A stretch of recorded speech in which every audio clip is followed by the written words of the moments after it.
the old silt fence. You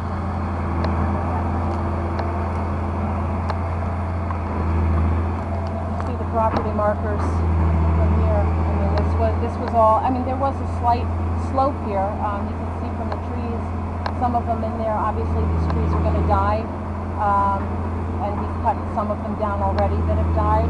There are logs in here. If you look through, you can still see buried logs in all of this. But again, this is supposed to be regraded. This is all supposed to be pulled back to the proper contours. It started back in 2007, so it's been an ongoing issue of not having the requirements for a fill permit.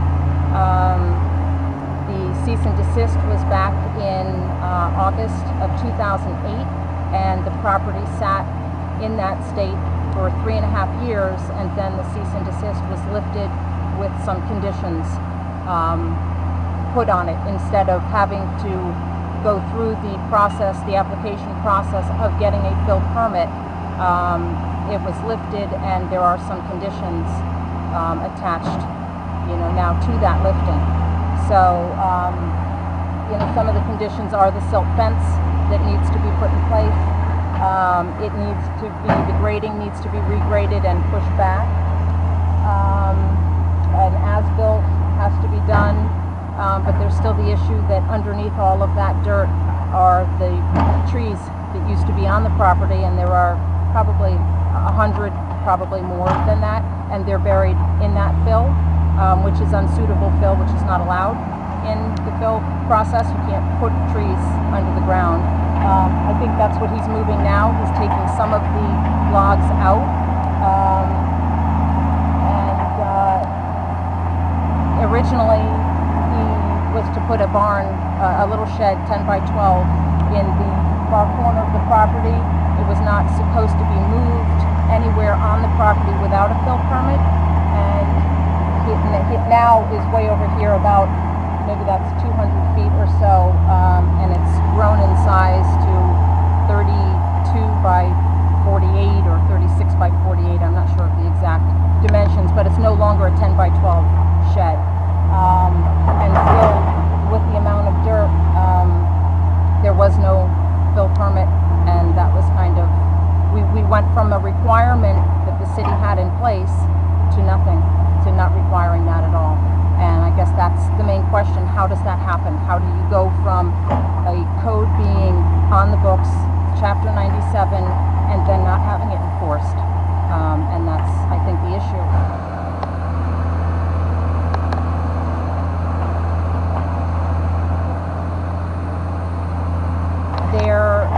The code is perfect. The code this is textbook for the code.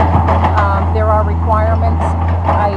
If you're going to put a structure here, that soil needs to be properly done. You can't have trees under it. It can't be, this is approximately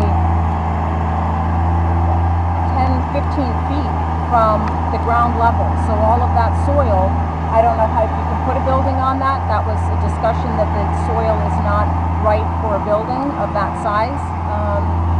So you have the stability issues with this, that it's not a stable foundation for any kind of building.